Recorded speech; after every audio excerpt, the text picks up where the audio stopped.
Good morning Kenya, this is Kenya News Alert. Karibuni sana kwenye show yetu mwafaka. Show yetu ya asubuhi weekendi. This is Kenya News Alert Morning Tea Show Weekend Edition. Yes? And my name is Zulfa. Today is on the 26th of April. Welcome.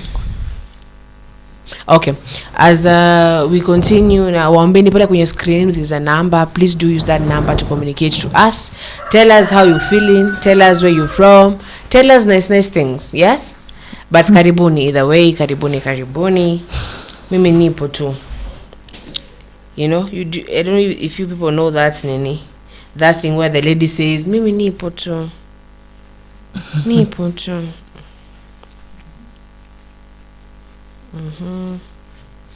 Let me see. I want us to go to Magazeti as I wait for that. Am I ready?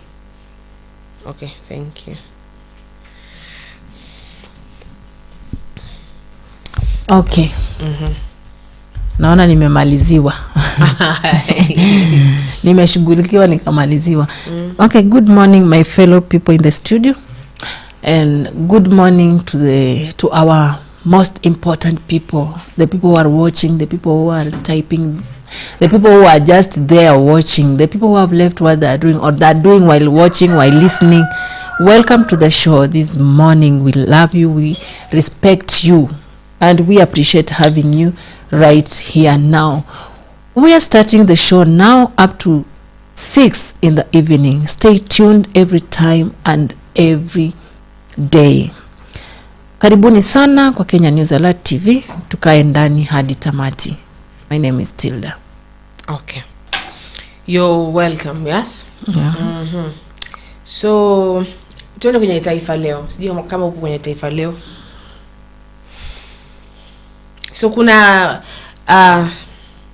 kuweni mabalozi wa SHA, katibu haimiza vijana, na kuna kinaya turuhusiwe kuvuna figo zetu kisheria. Then yes, just that. So if you're there, I would like for you to read us the first nini.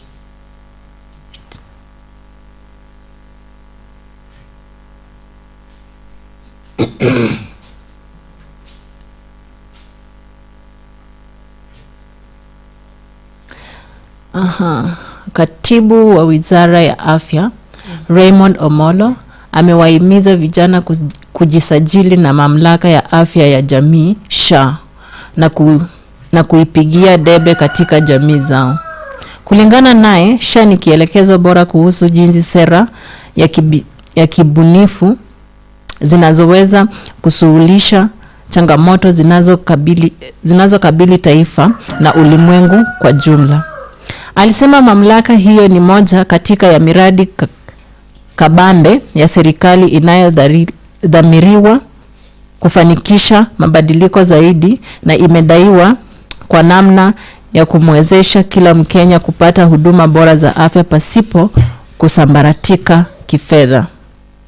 Kwa miaka mingi familia zimelazimika kufanya harambee au kuuza ardhi ili tu kumhudumia, kugharamia matibabu. Hayo yatafika kikomo na SHA, alisema Daktari Omolo Jumatatu katika washa ya ngazi za juu ya vijana Kisumu.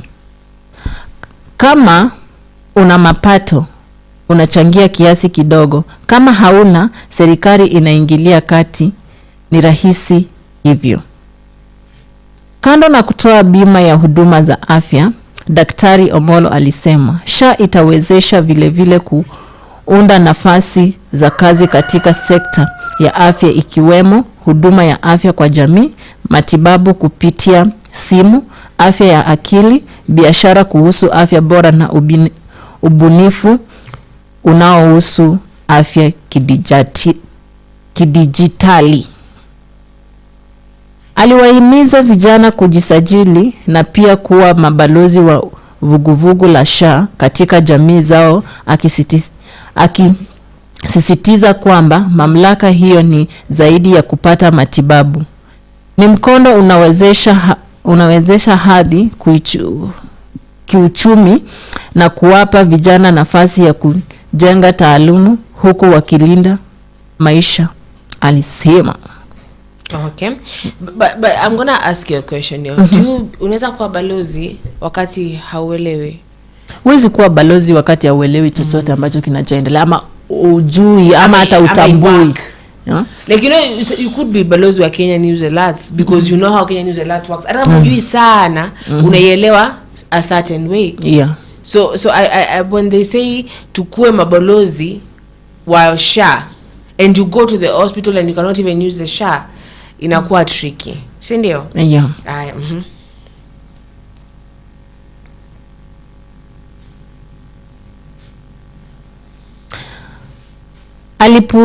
Alipuuzilia mbali alichotaja kuwa habari za kupotosha kuhusu SHA, akitahadharisha vijana dhidi ya kulagaiwa na dhana zinazochochewa kisiasa, propaganda na uvumi.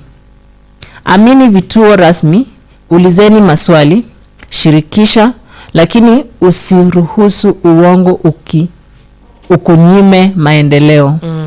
Alisema pia.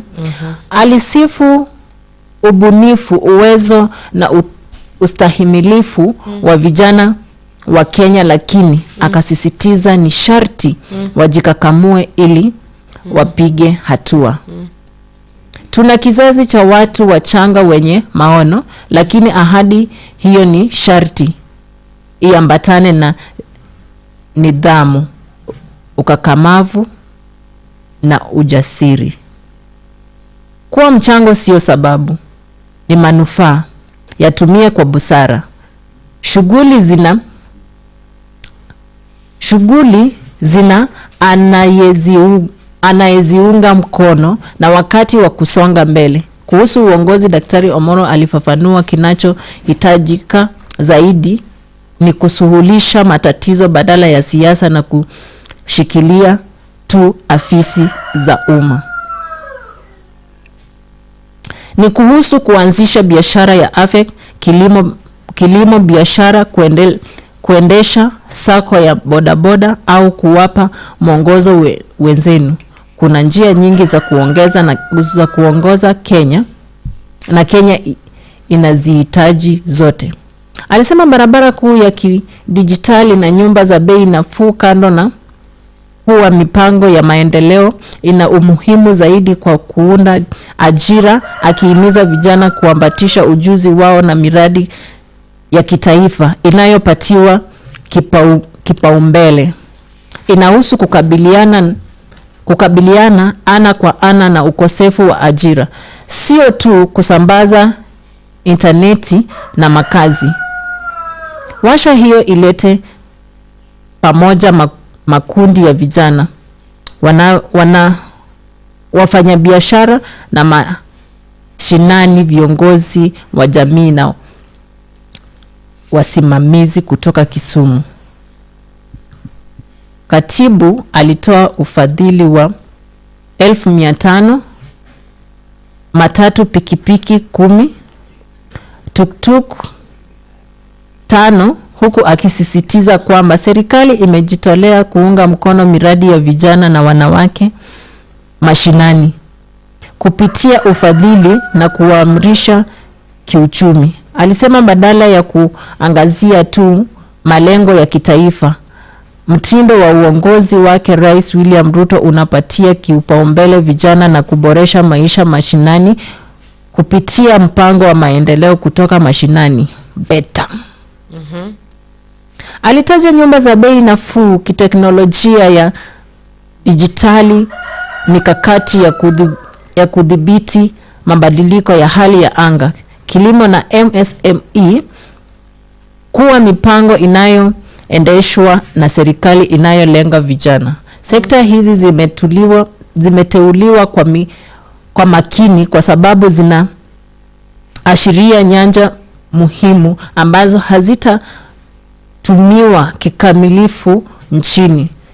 Zinaonyesha jinsi vijana wetu wanaweza kuongoza, kuunda ajira na ubunifu, alifafanua.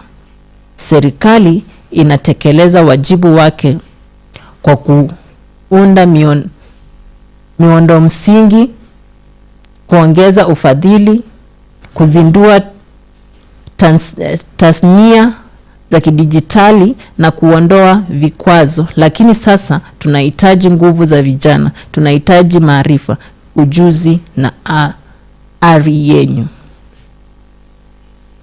That's okay. So this is really, really good, yeah? So, and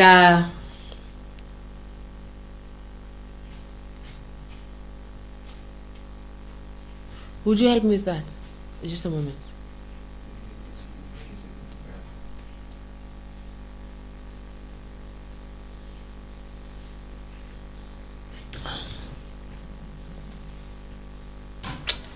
Okay.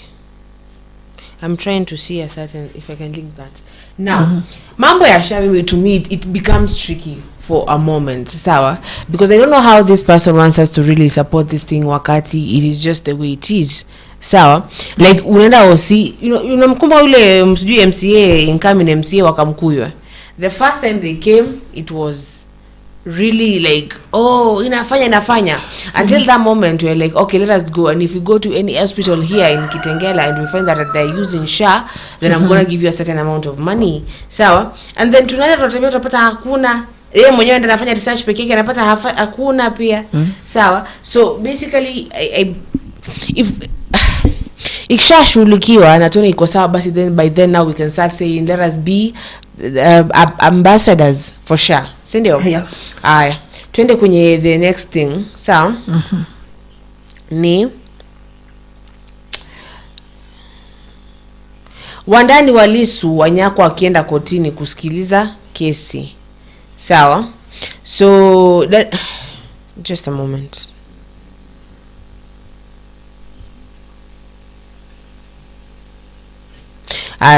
IBC wanne kifua mbele kumrithi Chebukati. We lost Chebukati just recently.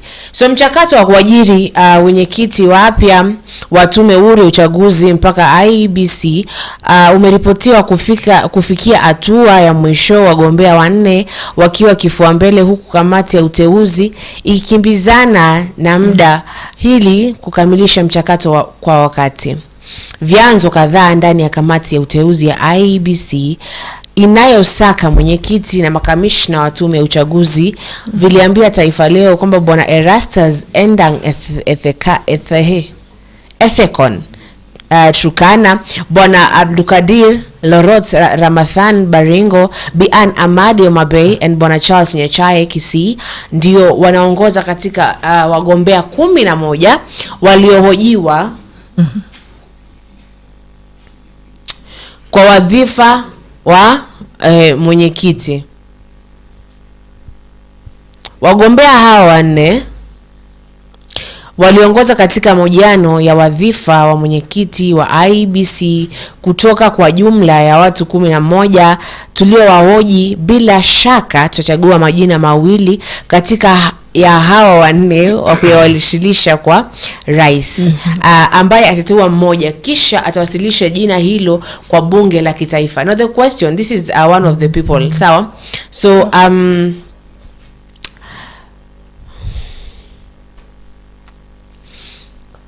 people were complaining, ama young people were like, mbona wanaeka wazee, walisema hii kazi inafaa kupewa wazee, but the question remained. Sawa? Kuna vijana ambao wameweka majina yao into the ballot of this, and I said if there are any young people who have put their names there, then we really need to know them. Yes? Do you think there are any? Unajua pia we should not talk or complain kama hatujajitokeza. We said we want to see those vijana Shaza. We want to see those Gen Zs. Walienda Gen Zs. Ngada kusema yani everything wanted to go the shashun, yeah? Ni kama nilikuwa nataka kuwa mchina. Is Ruto back anyway from China? if tunataka tuone kama kuna wale vijana ambao walijitokeza kwenda pale kuvania hiyo kiti cha Chebukati aliyetuacha hapo nyuma aliyesafiri kwenda mbinguni. Aliamua safiri, sijui kama alienda mbinguni, we don't know, but we want to see if there some young or some youth people, ladies or men, mlijitokeza mkaenda pale, mkaenda at least mtafute, because you said you don't want those old men or women that have been in the office since those years of whoever. We want to see new faces in the offices. We want to see other people. We want to see ule mtu mwenye anaenda anajua what I'll do is right. Si ati nikuje kuambiwa usipofanya hivi ujue utafanya utakuwa hivi. No. We want that person who will go there and say, kama ni kura fulani ndiye amepita and ikuwe hivyo. Kama ni fulani amefanya, hakuna kusikiza one side. You have to listen to the both side and then you make your choice. You are the one there, not this person mwenye wewe umesimamia kura zake ndio hata umhesabie afanye nini, ajue. But hivi vitu ya kuiba, I think tunataka vitu kama wizi zipungue. Mtu asikuwe anasema kila saa ameibiwa kura, mwingine sijui amefanywa. We want new faces that even hata afadhali uende pale kuna mtu tu pale atakuonyesha venye kazi inaendelea, because huwezi enda hapo kama ujue anything, you know, ama unajua everything. There's some things that you learn from there. So wale watu wa IEBC, angalieni at least, but mtu akuwe amesoma vizuri, anaelewa kitu ambacho anaenda kufanya pale kwa IEBC. Hawa vijana wetu, so that we want to see now from there, because we want to start from you now kwa IEBC hapo. Kazi yako ikienda vizuri, and then jinsi we are moving forward in a good way. Yeah. So don't just complain. Make sure that una complain kama umeenda hapo umeambiwa wewe ni mtoto, rudi nyumbani. Ukiambiwa hivyo, come back to us and tell us what is happening. Wanataka umri, kama una umri wa miaka mingapi, IEBC natakaje. But I think there is somebody under that thing, but you gonna just go. Kila mtu, you always try your luck, you can get it right. But I do believe there might be some of the young persons that are really qualified to get those chairs, yeah. And I don't know about age. You might ABC kona age fulani ambayo inaweza kuwa like, you know, at that age you're not really employing anyone, sawa. But that is that. Now ningetamani sana tuingie kwenye topic ya leo, sawa. So bwana Raila Odinga amedefend Orengo and Anyang Nyong'o. And let me tell you, before we even get to see that video, of Mr. Raila defending, finally, he speaks, defending his person. I'm gonna say that is the wisest thing that Bwana Raila could have done. That is the wisest thing. Why am I saying that is the wisest thing? Sawa? Because Bwana Orengo amehoga mwandani, and as we said the first day we had that kuna watu ambao wanaingilia Bwana Orengo amekoga mwandani. You get mwandani, mtu ambaye anampigania Raila, mtu ambaye yani like they are there for Raila. So the moment that na etinabaki it is sijui kama it gets tricky. Anyang Nyong'o, watu ambao wameanza kuingiliwa, those are the people. Those are the people that have been for Mr. Raila. Yeah. And that could have really shown where his royalty really stands. Hapo ndo tungejua huyu ani nini. Hapo ndo tukiweza kuelewa huyu ni nini anachokifanya. Do you understand that? I understand, I get it. Bwana producer, afanya kama wewe. Please continue as I deal with the producer. You know, at any to say my name, when you see, like, I know where Orengo is right now, and a smile too, and say, I never knew that I have that person mwenye anaweza nitetea. I thought Raila will just keep quiet. And Raila was in a funeral somewhere where he speaks these words, finally defending his people or his person. And people, you know well Orengo, and you remember that song of there's a certain person who sang a song that was about Orengo and Raila. Yeah, Tibim, ile Tibim ndio. That song hata nitai search nisikize tena. Hiyo song ilikuwa inavuma, but you know when that person sang that song aliuawa design nyingine. I don't know what wrong. That person is dead. Yeah, he was killed. Mwenye waliimba na yakahepa. Aje, ebu give me that story. Give me gist. I don't know. As we wait for that because that is political. Give me that gist. Ati? Yeah, aliimba ile Tibim. Did you know the meaning of the word? Did you know the meaning of the word Tibim? Tibim, T could stand for Tuesday. I could stand for ikifika. Hiyo ni Tuesday ikifika. Baba aibuke mshindi. Tibim. Wata. Touch. That is genius. Yeah. Yes. Tibim. Tuesday ikifika baba aibuke mshindi.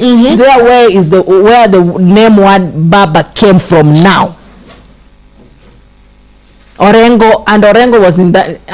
I wish ningekuwa bado nakumbuka kuimba hiyo wimbo. I just know Tibim. Sawa. Kuna bado inaimba kwa Kijaluo, inakuja kwa Kiswahili. Hey, I'll search for you after the show. We will be listening to that dancing. Yeah. Raila Tibim. Allow us to do that challenge of dancing. Somebody dancing. We've not done that, and I hate that. Wanaambia Uhuru chalala. Chalala is what? Chalala, now you go and sleep. Yeah, sasa they were speaking in codes, yeah? Tuesday ikifika baba ibuke mshindi and Uhuru to go chalala. You remember? Or Kibaki chalala. Chalala. Walikuwa wale ba MCA wenye wao kwa wanataka ilikuwa chalala. But baba ilikuwa tu Tuesday ikifika because we were voting on Tuesday that time. So ilikuwa Tuesday ikifika baba aibuke mshindi. That way, but that person died as alimaliza siku ngapi kama amerelease hiyo song kidogo hivi tunasikia ameuawa sijui amefanyiwa nini. But you know pia ukikaa mahali ukisifu mtu sana inafaa you look where you are because not everybody is ndakuchocheni kwa mbenzo Zulfana. By the way hiyo wimbo ulitune hiyo wimbo yani ili makes hiyo wimbo ile kumbe kuna venye napanga na kuchora alafu nakuuliza sasa ukitoka hapo unaenda aje ama venye watu wao wanauliza. And sometimes you always say that never tell somebody your plans. Ati unatoka hapo unaenda unataka kujua alafu sasa unanilipia balls wewe. Are you chattering me a private jet? No. Mimi ukiniuliza unatoka hapo unaenda nikitoka hapa naenda choo. Unataka kunipeleka? Just like that. But I'm always wanting to know where you're going. Kila wakati. Unaenda wapi? Unaenda wapi?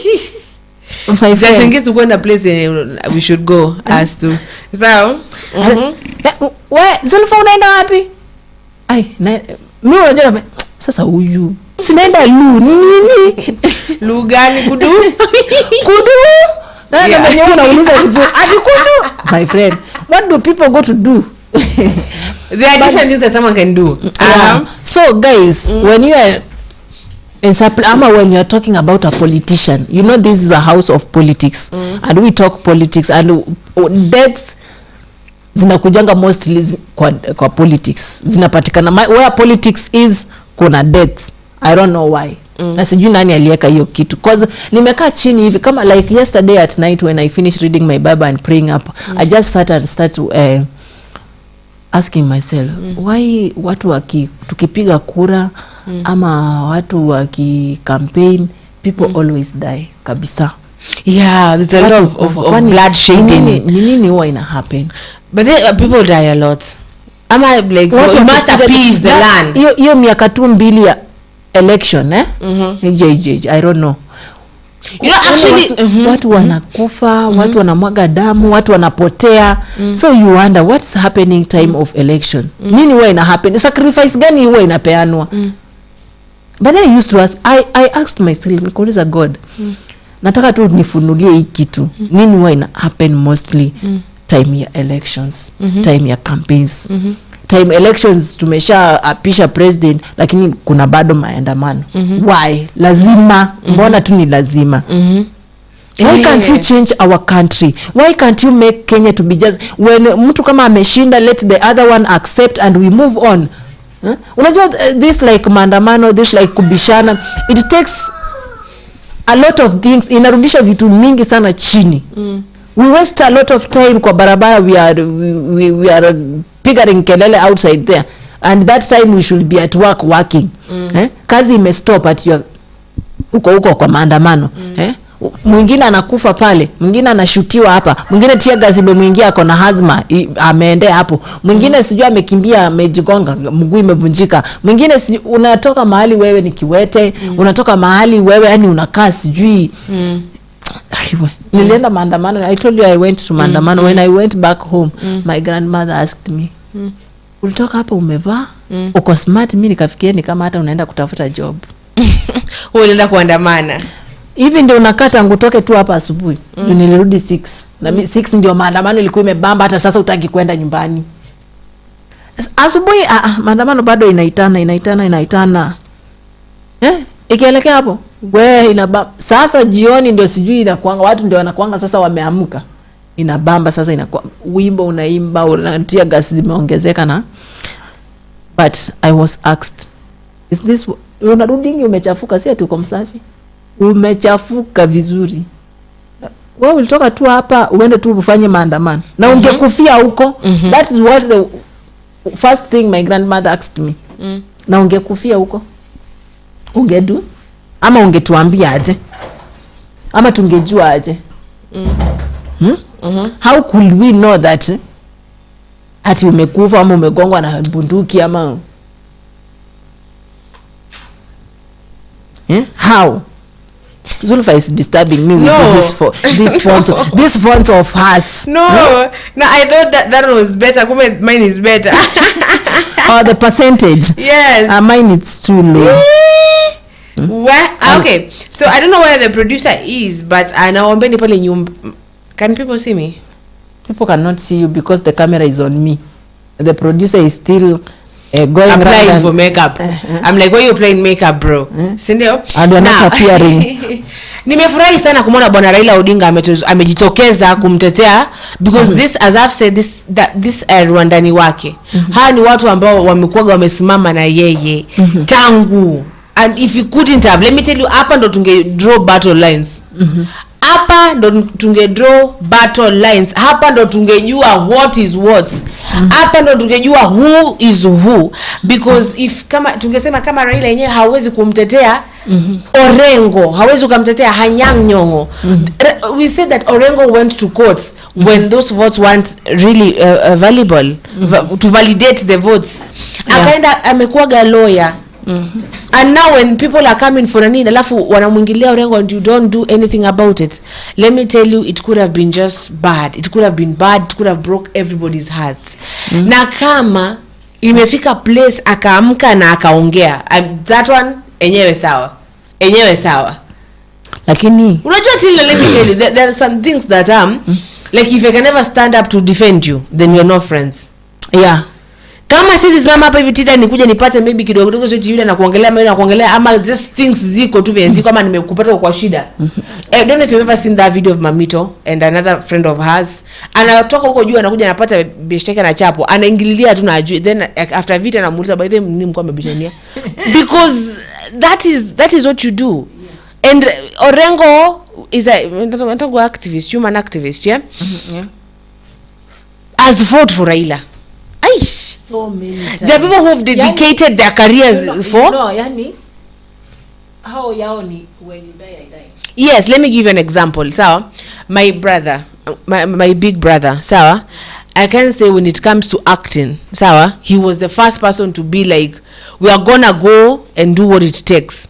And I remember the first audition that I went to, I didn't want to go to that audition, so because I didn't have like some things, and they were like, you know what, tunaenda. I don't care how you are. So like I say one day when I'm receiving an Oscar, because jacha kuact, I'm going to continue on acting, sawa. But so one day I'm receiving like Oscar, I'll be like, thank you flani flani, sawa, thank you flani flani for always believing in me in acting tangu. So if kama Raila hangejitokeza mimi sijui kungekuaje. You know, when you hear that like somebody want to be impeached, your person, this is my person, and because waliniongelesha vibaya rafiki yangu, till sometimes you can be like umefanya ujinga Zulfa, unafanya ujinga sana kwa like naacha watu kuingilia because umeniambia tu ukweli. Lazima tu hata to be friends, actually to be friends is to tell the truth. Mtu akikosa tu mwambie, asikie vibaya, but at the end of the day you are still friends. That's why mimi na kuanga hivyo, uniambie tu, nilie, ninyamaze, we move on with life. So you are there, you are just there. Anyway, uko tu rafiki yangu, like ule anakuanga rafiki. Yani the one person is the one who knows this one my friend is my friend, but the other one doesn't know if this is she my friend, is he not my friend. So mko bado mna swing. But kuna ule mwenye anakuanga tu na stand, ule rafiki mwenye kabisa anajua tu kwa roho yake this is my friend. Lakini sasa ule mwingine bado anayumba hiyo, but you don't know. But akikuja kwa Zulfa, you know ukora. Sabra told me, so Sabra is our friend, yeah. You know what they told me? Acha nikwambie tu kweli Zulfa, kufanya ujinga na kwambia unafanya ujinga. Mimi mambo kuambia eti oh bitch you're doing really good. Kama ni wewe umefanya makosa na kwambia ni wewe umefanya makosa. Usi expect hapa ni quit like oh you know you're so sijui your words sijui nini, let us sijui lie down and you step on us. I will be like Zulfa, you've been stupid now. Zulfa, whatever you have done is naive. Like the way they told me, whatever you did is entitled and naive and stupid and what, you see? And that is a friend of mine, and I am so glad, Sawa, I am so glad that they feel they can tell me that. And I've... Orengo angesimama pale mbele aende kumdharau Raila. No. Alimkorok, ndo when it goes down in history, I want you to remember that I told you that I stood before you kwenye mazishi ya bodyguard wako wewe, nikakwambia yenyewe hapa mambo hayapo sawa. So when one day you're regretting and you're asking it what really went down, you know.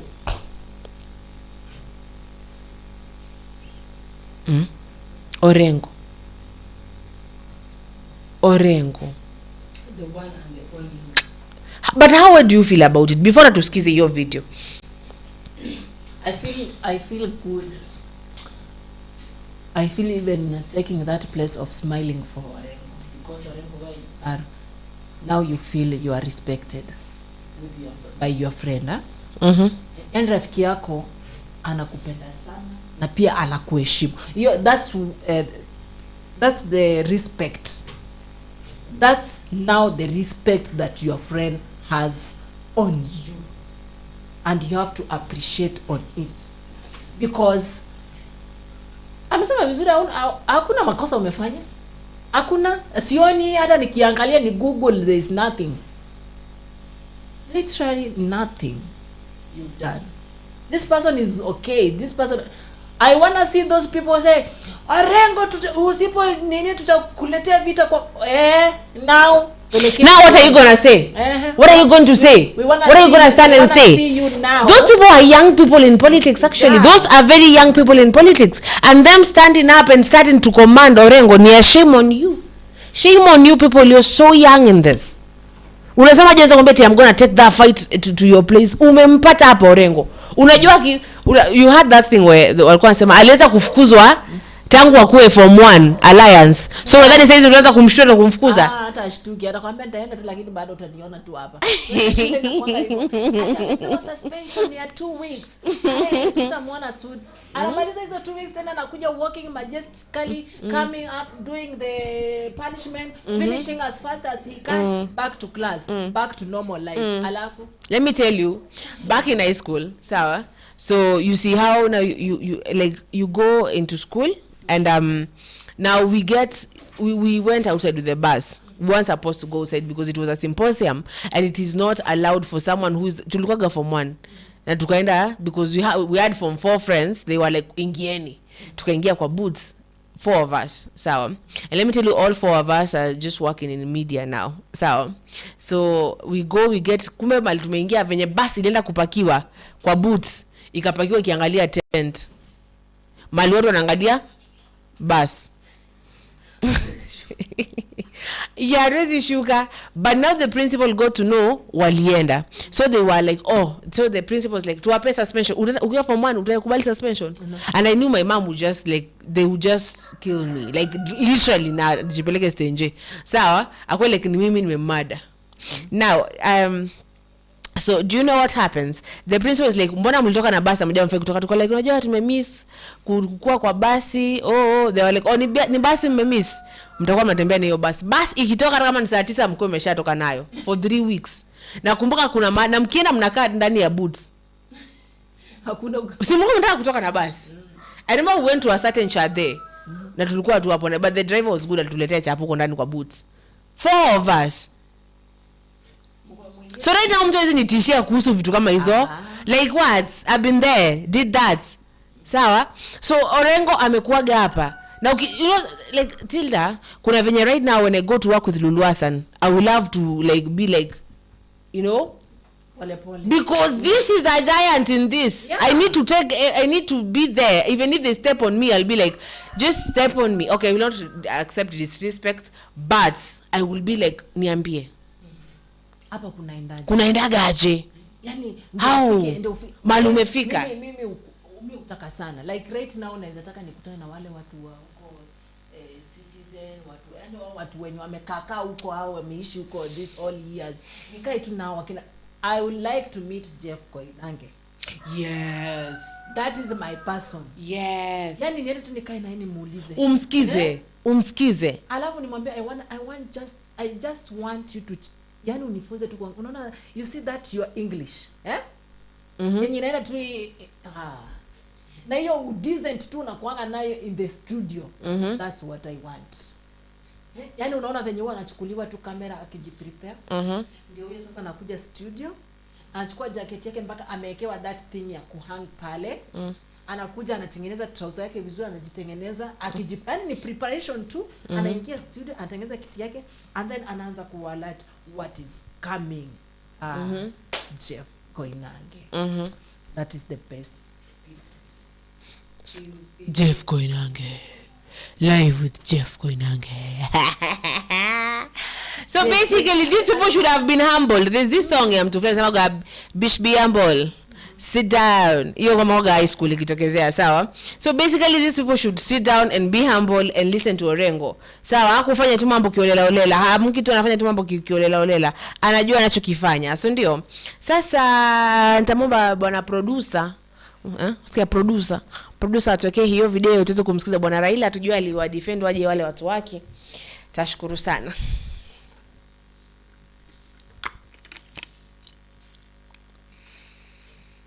Yeah. When we were burying George Duwor, and I want to repeat it again here today.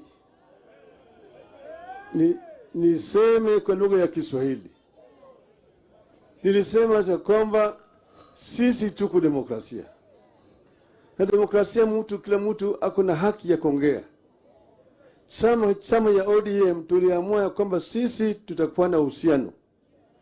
Lakini kukuwa na uhusiano sio kusema ya kwamba sisi yote tumeingia kwa serikali. Kwa mfano mnajua kule Amerikani serikali iko sasa ni ya Republican. Now they have a Republican government.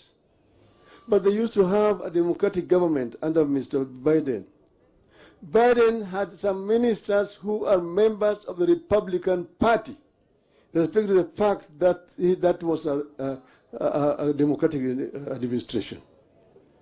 Likewise, even Mr. Trump have got some ministers who are members of the Democratic Party. I'm saying Biden had ministers who are members of the Republican Party, and he was a Democratic president. And Trump has also got some Democrats in his cabinet today. There's no collision between Democratic Party and the Republican Party in the U.S. Secondly, we are running what is called a presidential system of government. We don't have opposition benches and government benches. We have what is called parliament as an institution. Parliament oversight the government. The executive implements policies. Parliament passes laws, and the executive uses those laws to govern the country.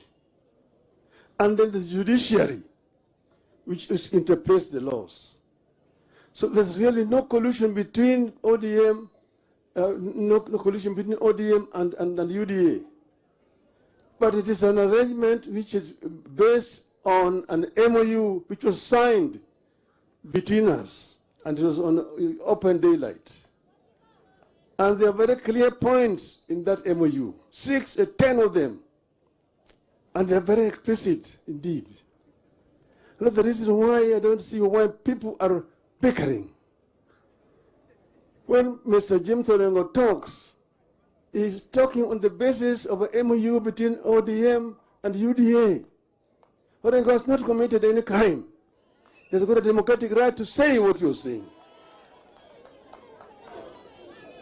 When Professor Nyong'O speaks about devolution, he is talking the language of ODM. And I said it when we were in Syria, that devolution was the most important feature of this new constitution. Ugatuzi ni muhimu zaidi katika katiba hii ambayo tulitoa Bomas. Ugatuzi. Lakini ugatuzi hajafanya kazi kwa sababu hatujatekeleza kulingana na sheria ambayo iko ndani ya katiba. Devolution has not been implemented the way it should be implemented. That's why the people are not reaping the benefits of devolution. You have devolved some responsibilities, but you have not devolved the funds to give the counties the power, financial power to implement those functions. Health is a devolved function, but most of the funds are held up in Nairobi. Where should the national government be holding over 100 billion shillings, yet the health function is devolved? That is not should not be the case. The other issue is the issue of infrastructure, roads. I said that I am the one who actually informed Kura, Kera, and Kenha.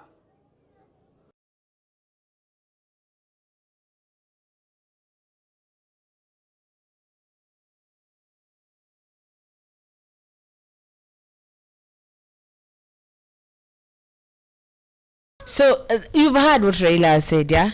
They have said that hata Biden kule hakuwa alikuwa na some of the Republican people. So they are thank you. The Democratic, is it that? Democratic, yeah, thank you. They're the Democratic people, and then they're the Republicans. Republicans ni hawa wa Trump, ambao wako tuna some things that they do have, but basically they were in the government, yeah? And then now Trump also must have some of the Democratic people in the government. But doesn't mean that what? I'm sorry, it doesn't mean what? It doesn't mean lazima mkue ati kila mtu ako huko ako kando. Like what he has said ni ile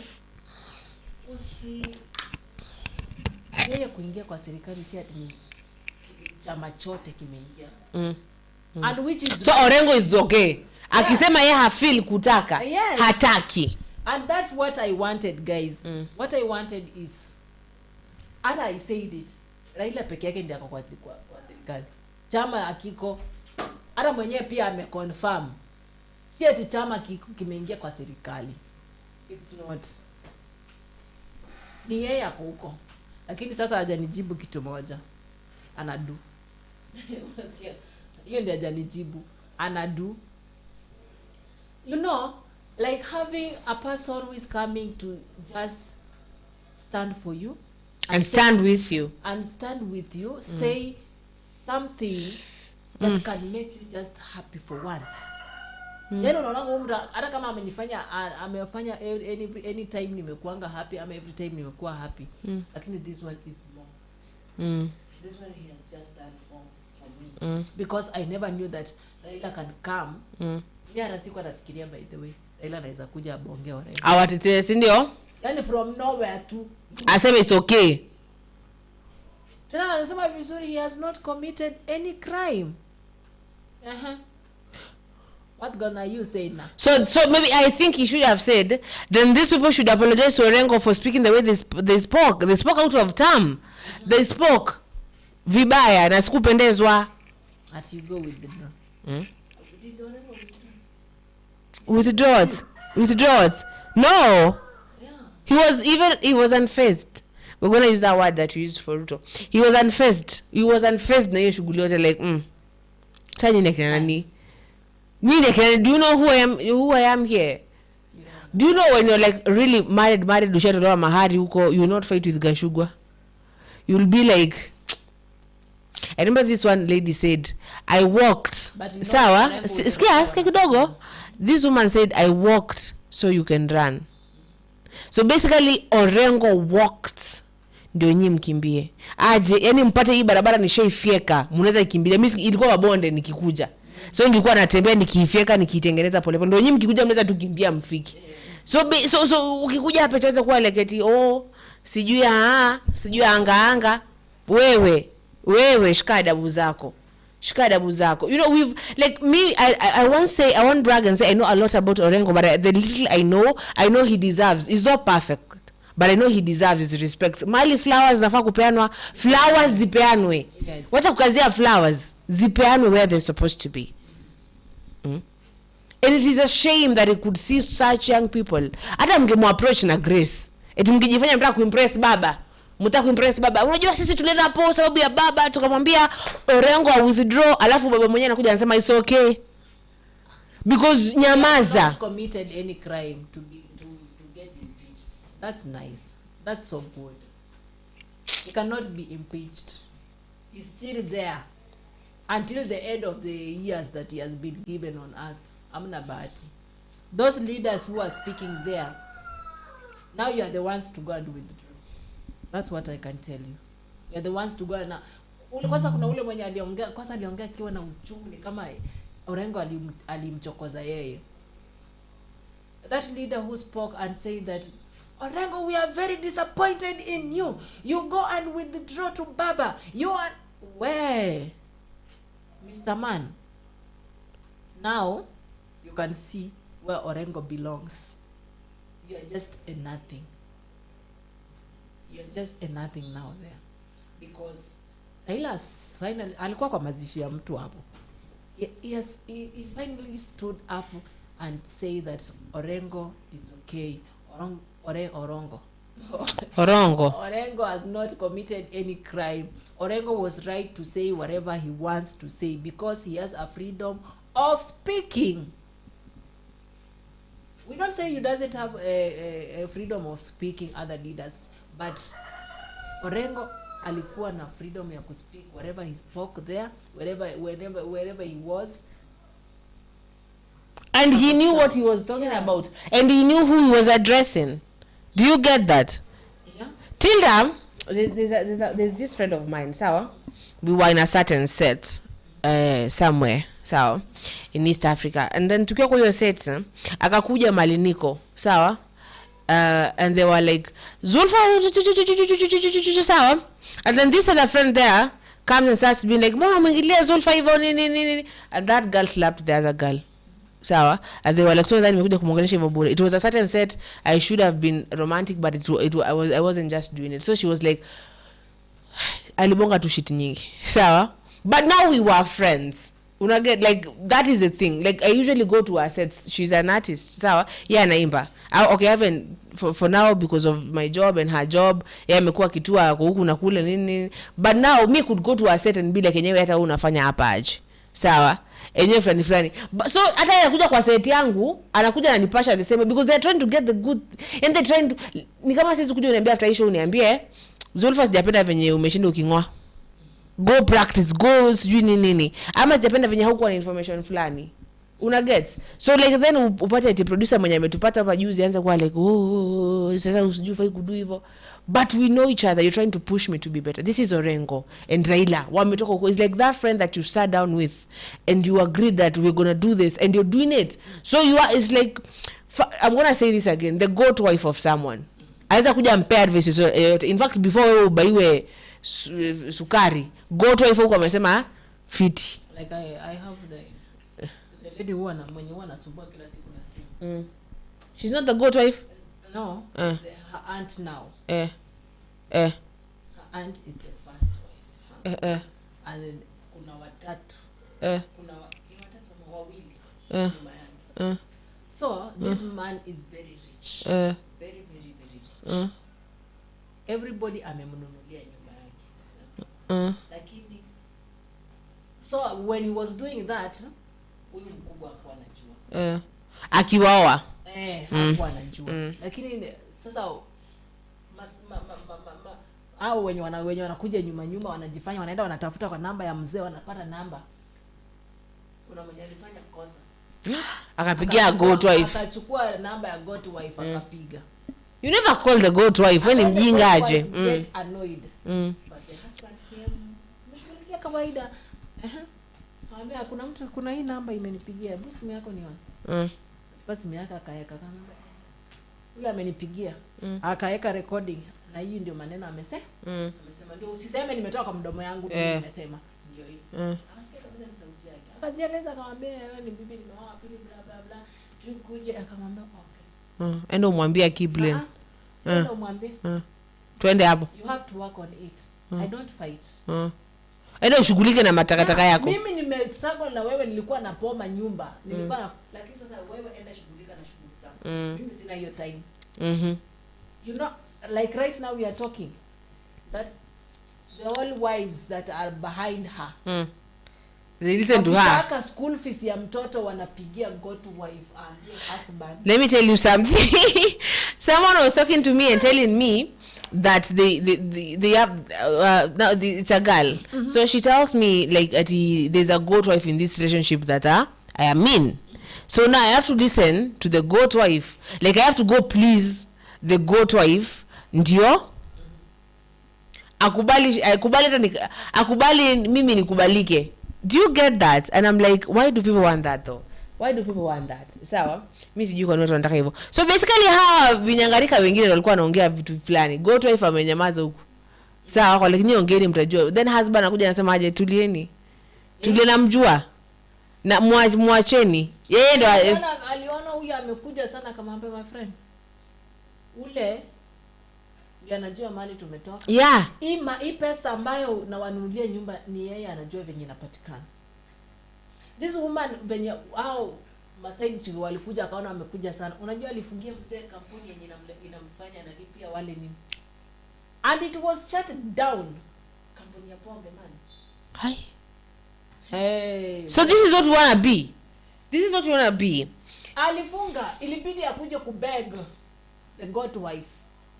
So this is like Raila now telling to the goat wife, Tulia, calm down. I'm going to tell these people wasikuongelelea hivyo. Hawafai kabisa. Hawafai kuja kuingilia hivyo. You are the one who you are Orengo. Have you ever had ulisikia Sifuna akiongea kwa hiyo story wewe?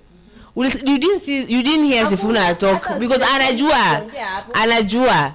Did you see Babu speak about Orengo? No. Or Nyong'O? No.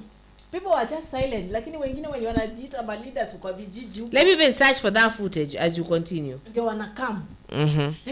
Hey Orengo, we are very disappointed in you. Hey, you have to go and withdraw to Baba. You have to give respect. You have, my friend, when you are preaching, preach a word that you know that someone gonna come and repreach it. Yeah. Kwa sababu unajua uwezi amka tu hivi. Vitu zingine unafaa ufuate mtaratara. Enda na mtaratara. Kabla uingilie mtu pia angalia hii kitu venye iko. Ilikuja aje? Na ilianza aje? Na huyu jamaa alifikiria aje? Hata afadhali ungeanza kwenda kuongelesha Orengo and then ndio ukam useme sasa Orengo wewe ulidua aje? Ungeongea ndio Orengo akwambia niko na purpose ya kuongea hivi. nilikuwa nasema hivi ndio unajua bla bla bla bla, yeah. So mbona you just come and talk, unaongea tu because umesikia Orengo ameongea pale, ame disrespect. Hiyo is not, hata mwenyewe amesema hiyo si disrespect. Somebody is doing what is willing to do. I'm not willing to join the government. Why force me join the government? I'm not willing to be in the government. If that one has decided to, if Raila or Baba has decided to join the government, ni yeye ame decide. It's not me or the Oya hata Orengo after ambiwa apologize hata kujibu. Alirudi bado akakuwa like akaendelea kuongea na sasa like I'll still continue to speak. I'll still continue to speak. Nitakwambia tena how whether you want to hear it or not.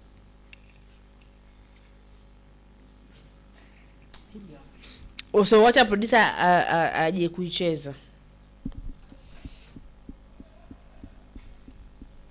So guys, I always talk about respect every now and then because I know what respect carries. Respect carries everything in it.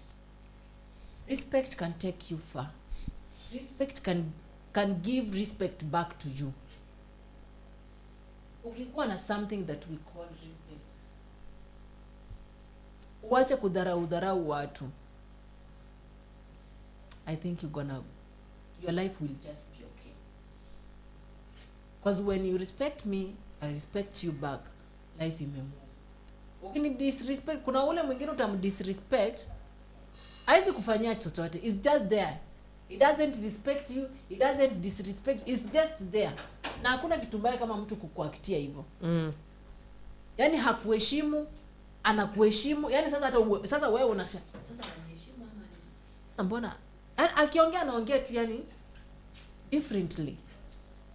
So unashangaa kwani kunaenda aje? Kwani kuko aje? Respect comes with that respect. That's why Raila na Orengo wanaendana. Haya, acha producer za kuchezea hiyo video ya aweze kuchezea hiyo video ya nani ya Orengo after amidst kwa apologize. Ati akiambiwa apologize, hata this was before Bwana Raila kuja kumtetea. Tuweze kumsikiza because this is yeah.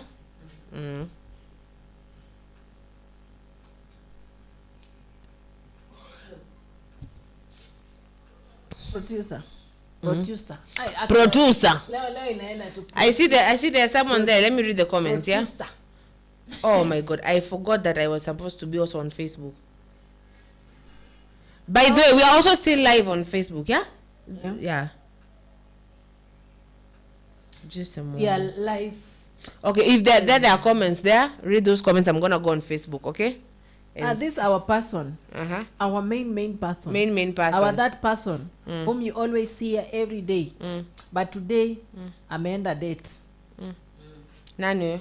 Playson Felix. Zulfa. Hi Zulfa.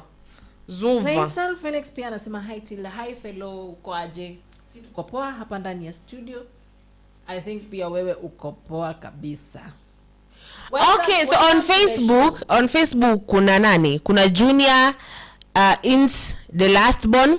Asema niko in from Nairobi. Hello, how are you? How are you feeling? So that was yeah. Karibuni sana. Karibuni watu wa Facebook. Oh my God, I forgot. And you know, the other producer was like, you're going to be on Facebook. And I forgot. Sasa nimekumbuka ngoja, we are supposed to be on Facebook. So people on Facebook, I know this is like, I'm going to say this is the first one, yeah? So karibuni, we shall be here again. This is the Morning Tea Show. I am your host Zulfa. Nilikuwa naongea na watu wa YouTube peke yake wakati huo mwingine ambao wanatujua. So I'm your host Zulfa. Karibuni sana. We discuss politics. Kenya News Alerts, I think you know, it's a politics channel, yeah? Introduce yourself, my dear. Hello. Welcome to Kenya News Alert TV. This is KNE. I'm Tilda.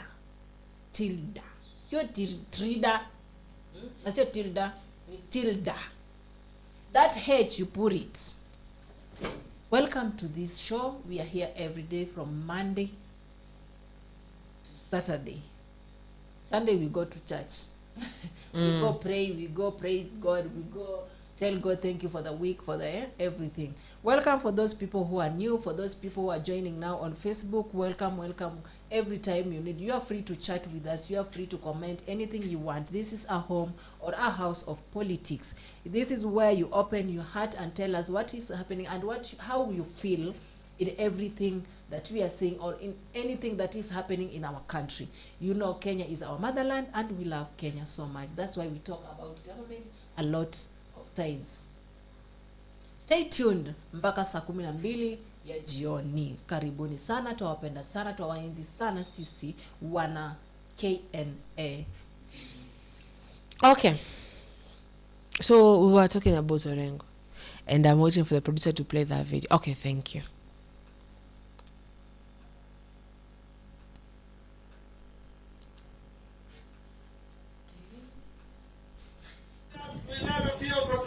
Now, ladies and gentlemen, as you have heard in the clip that we have begun with, that is the clip and the voice of none other than Aggrey Bob James Orengo, the man himself. We have been talking and speaking about the ongoing struggles within the ODM party, where Raila Odinga and co are advocating for the removal or the impeachment of James Orengo on the claims and basis that he disrespected Raila Odinga and President William Ruto during the burial of George Odor. But James Orengo tells them this: he who joined William Ruto willingly will have nothing to show for it, but will be embarrassed in front of the people of the Republic of Kenya. And that is a clear message that James Orengo has sent out to Raila Odinga. It tells Raila, joining William Ruto.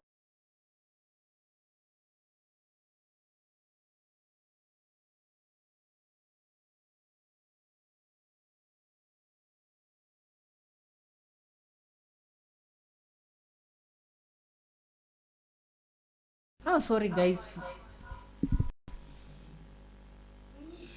Poleni kidogo ni Mix up. kidogo ya nini hapo, but producer is working on it. You wanna just hear how is it for the leaders It's that I'm searching for. The leader is telling him to apologize. to apologize to Raila or to apologize to the president, you blah blah blah blah. We will be listening to the or we will be seeing the video just in a few.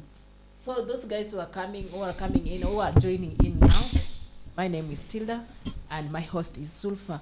As we continue with this, our KNN News Alert TV, we love you, we appreciate having you every time you're here.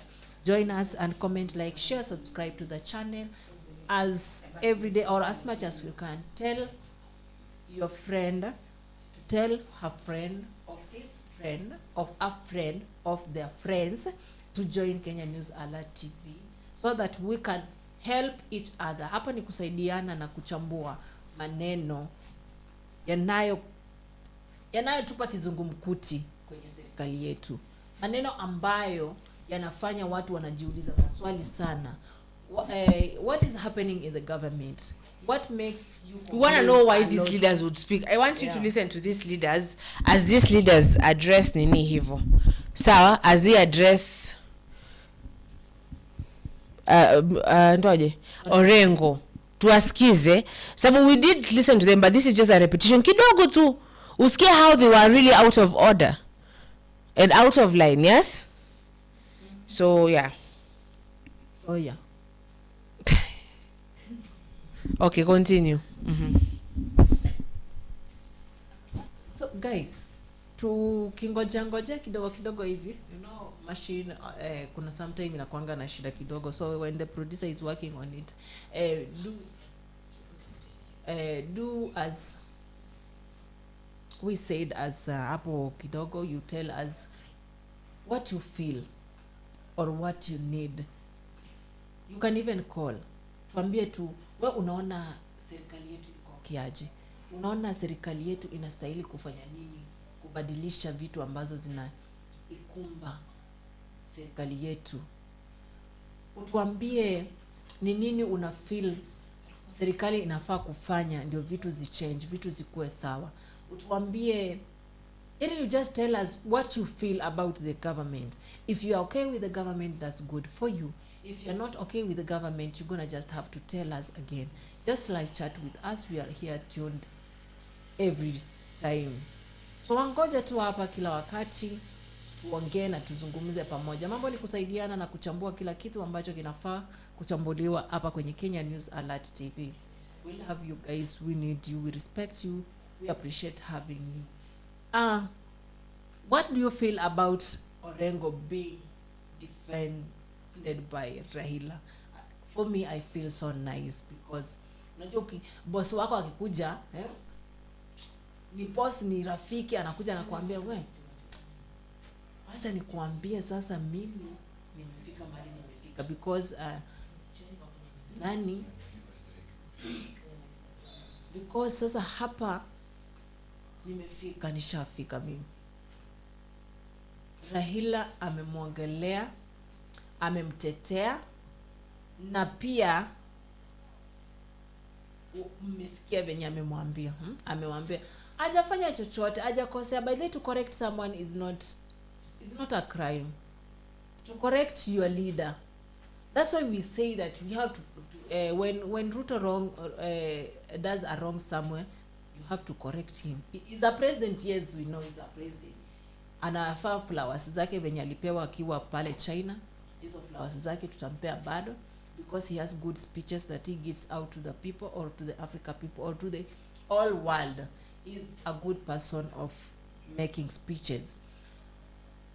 Raila sahi inafaa pate flowers zake kukuja kutetea mtu wake Orengo because you wanted to impeach. But tena you are saying very well, akuwe impeached, aondolewe kwenye kiti. And if you don't do that, tutakukujia kwa mlango. When you are saying that, did you know that there are people who are listening, there are people that who are watching you, that there is these people who are watching you and that your kids looking, see daddy anasema nini, ati anasema anaenda kwa mlango ya mtu kumimpeach.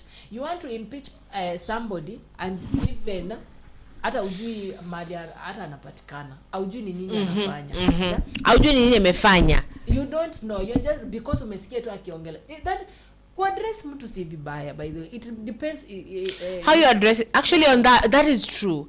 I was speaking to someone, I was like, there's a way I can say I can abuse you, and like everything I was telling them, when you're speaking to a woman or a man or just anybody in general, it is how you say it, not what you say. But how, because it would be like, ebu isikia hii nikwambie wewe kwenda kwa unaga adabu wewe unakaa aje, and then maybe say wewe kwenda huko hata unaga adabu unakaa aje. You see, but we the same thing. Yeah, but it's how you say it. And I don't think Orengo said anything vibaya. Sawa? Now our leaders, I'm sorry about the footage. The footage is gonna issue, but maybe in the next show we might try even to really pray.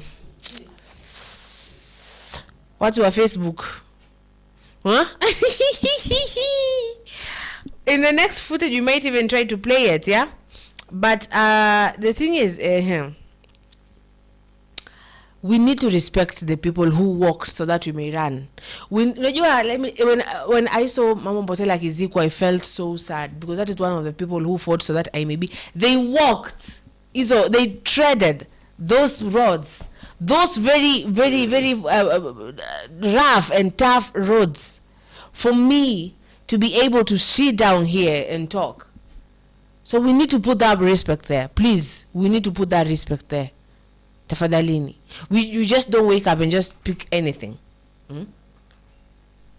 Unaamka tu unajihisi wacha ni muongelesha Orengo venataka. That's why I usually say hata kama the president is wrong, how maybe we try to approach him with, I'm going to say, some kind of grace. Some kind of grace.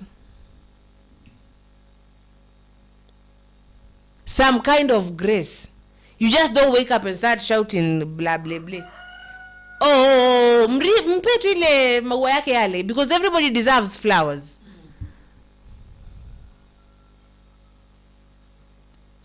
Everybody does deserve flowers. Na kama hatuwezi waheshimu hawa, These are the people who kitambo kati kina Raila wakichapo wakifanywa vitu fulani. These are the people who are there.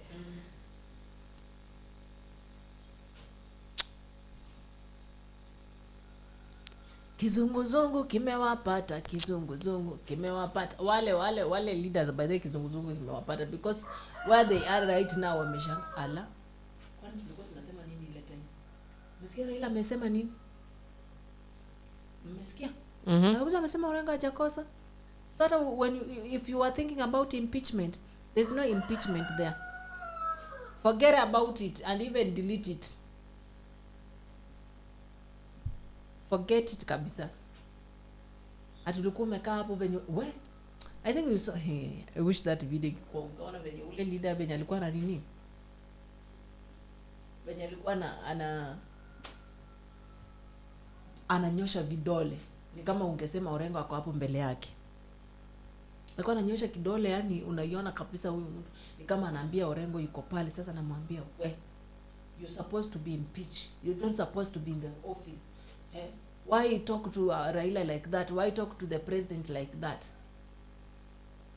You wanted Raila to come and say that Orengo should be impeached because of disrespecting the president. There he is now, saying Orengo has no crime that he has committed. What gonna you say now? Those people who are shouting, who are roaring there.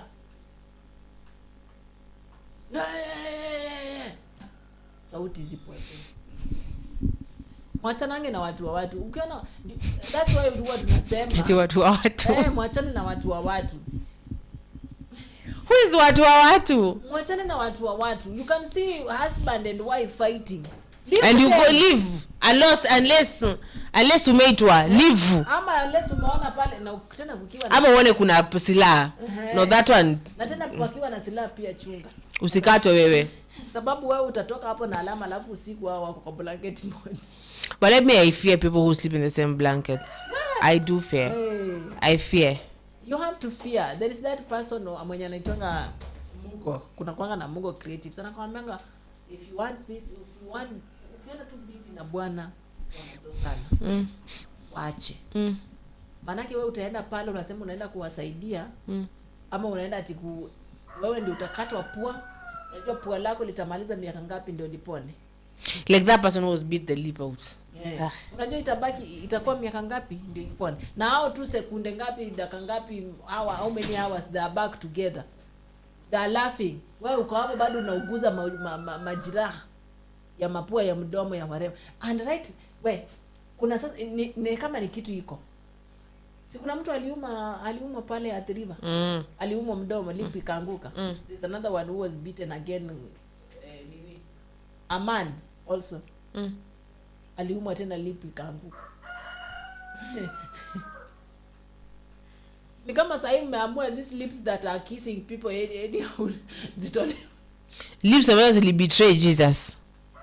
Lips ambazo zilibetray Jesus. Zitolewe, zingolewe. So by the way, the Bible says that if is this lip or this mouth making you to sin, cut it off. Sasa watu wanaona is like you don't want to cut it off, I'll cut it for you. Mtu anauma lakini na kwani wako na meno kama ya vampire ama? Kwa sababu mtu aume hii kitu mpaka your teeth are really sharp. Teeth really sharp. Kumbuka wewe si cannibal. But wewe ni omnivorous.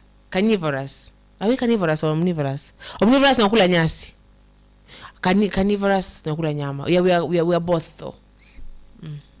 So kuna meno ya like your teeth can do bad things. So you're fighting someone another fanya hang, wewe toka. It's like fighting someone another wanaweza kusha mateke, toka. Unasikia? Yaani mtu mmegombana saa hii, alafu anakuambia kuja nikuhug ama kuja nikukiss, maneno imeisha. Kumbe hiyo kiss ndio goodbye.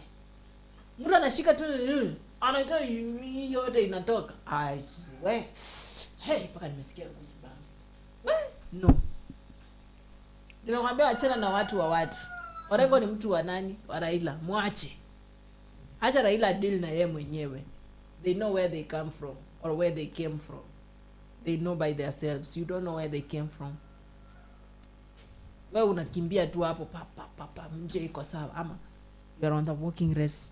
but they know where they came from when wawili tu na wengineo wale wenye wako pale. When you talk to this one, we tell you where this one came from na Raila.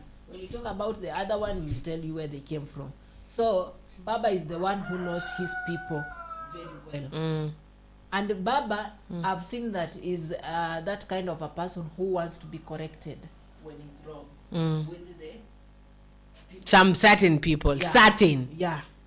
Atakorektiwa na kubali. Na atakubali on certain people. Like hao ni watu ana respect. If you wanna know now. Ujue tu mwenye unaona tu anatetewa na Baba. Respect yao iko hapo. Waache. Don't even talk anything. Don't even answer anything. Leave them to continue with their lives.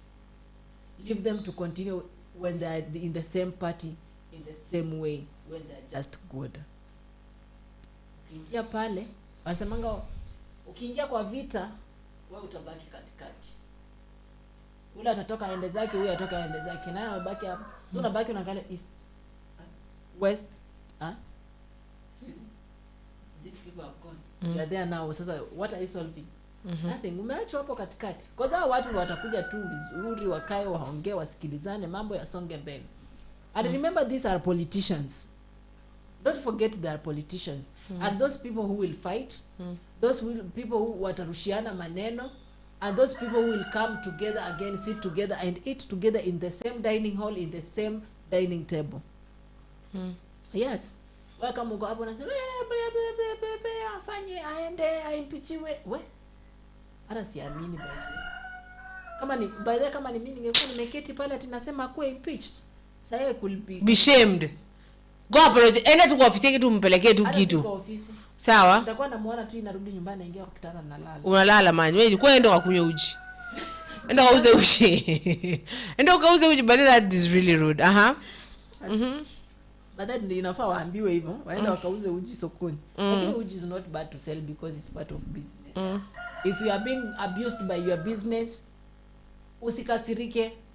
Feel good about it because anakuadvertisia. You see? Mtu akikwambia wewe toka enda ukauze melon. Be proud of it because anakuadvertise your business.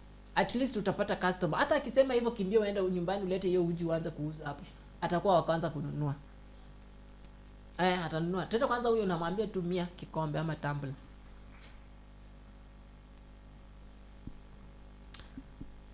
Okay.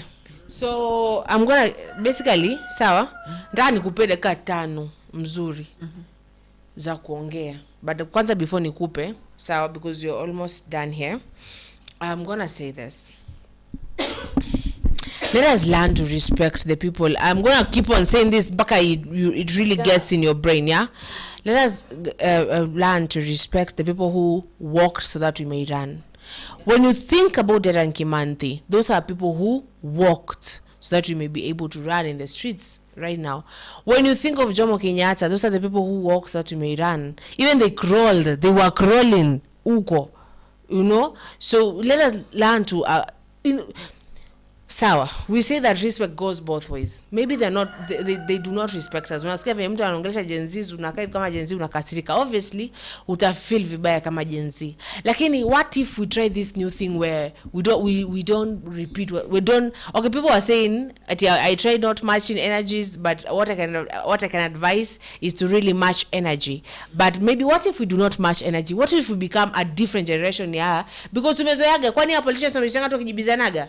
What if we become a different generation where atujibizani now? Mtu anaongea vibaya unamuuliza are you okay? Is anything the matter?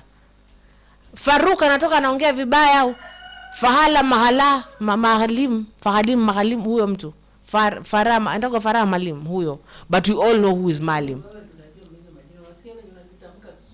Nikianza kutamka hiyo vitu hapa na Juma, mdomo na Juma, ulimi na Juma, uma kila mahali. But basically, what I'm trying to say is, you're going to go drink tea. Yes? Good tea. There. Yeah. There. And then you tell me go sit far away. How will I touch? How will you touch? So, let us learn tafadhali, let us learn a different way as Gen Zs. Tusikue kama venye wamekuaga watu wa kujibizana, because the moment I'm calling you, I'm saying cup, kikombe hii, unaniambia kikombe hiki, sahani, sufuria wewe. What if niseme sawa basi wacha nikapike? You will stop.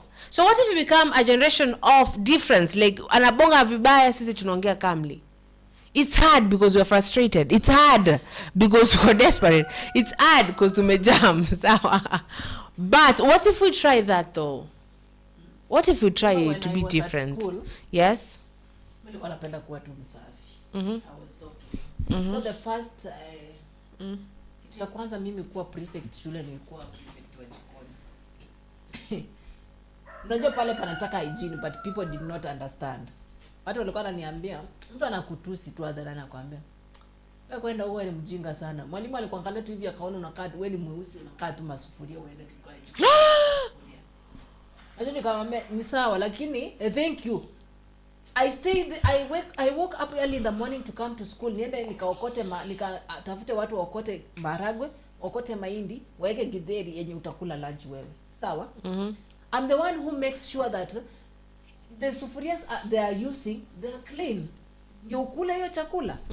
I'm the one who always make hiyo githeri imeoshwa ndio ikapikwa, ndio wewe ukule usipate matatizo. Taking care of your health. So you have to respect me. Naenda jikoni kukupikia. I know. Nikaenda nikaambia teacher, you know this thing inaendelea, how busy you are, blah blah. Even boys were making fun of me because nimepewa mambo ya jikoni. Sasa unajua ni kwanga jikoni dine hall. So teacher akamwambia respect inafaa ipo. Usione msichana ni mdogo. Sawa? There is a reason why she has been given that department. So the second term teacher kaona msichana it depends the way you work to that department that you've been placed. And then akasema so now because hii umedhalilishwa sana wacha sasa umedhalilishwa. And that word is good. Usindalishe. Ushanidhalilisha the first time akaona mwanangu acha nikupe cheo ambacho utaheshimika. Sikuwa napenda kuwa the president of the school because mimi nilikuwa stubborn. Hakuna kitu nitafanya. Nitakuwa natembea class per class nikisumbua watu. So I nikapewa sanitation. Sanitation hiyo everybody will respect you. Everybody, even the president of the school. Because hapo you are ever clean. You are the one telling them to be clean. You are the one going to their class and telling them go back home, wash your uniform and then come back. Na unaandika karatasi wewe ndio umempea. Yani I used to like that now respect. Kutoka jikoni kwa masufuria yenye mlitusi naye to now sanitation. Now tunataka tuone mimi na wewe sasa. Niambie kitu. Sasa wakaanza enda uangalie macho kama zimeosha. Nikamwambia wewe umeosha yako? Ile yenye utaenda umeiosha? Now let's go show me the toilet that you washed. Is it clean? Kama haijakuwa safi my friend, you are going to wash it with your hands. Unajua choo za shule public huwezi osha na duster ya chini. Lazima utumie fagio. Because when you talk to me rudely you will go wash. And I'll make sure teacher kwa hapo because you are talking. Hiyo ndio ilikuanga punishment. So you make sure when you are talking watch your word, watch your tongue. Thank you. Yeah. So you can say your name. My name is Tilda. As usual. Wale watu wageni ambao mnaingia wale wa Facebook. This is Kenya News Alert TV. Yeah, and we are the team. Kuna moja wetu ambaye hayupo lakini on Monday you shall meet them. Sawa. Thank you so much for joining us. That is Tilda. Sijui umevaa badge. Hujavaa badge. But this is my badge though. My name is Zulfa. My name is Zulfa. Zulfa. It's a new platform. Not that new though, but we shall be here with you. Tupatane baadaye inshallah. Bye bye.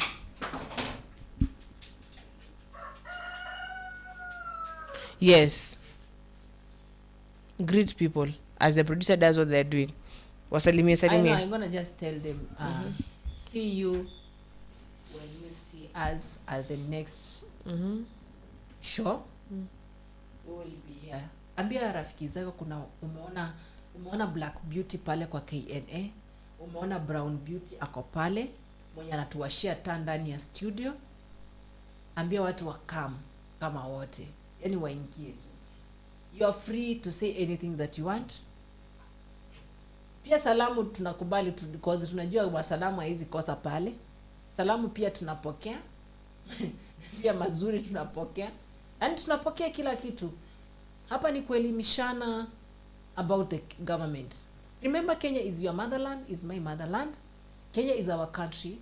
We are here because of Kenya, not an individual person, but as Kenya.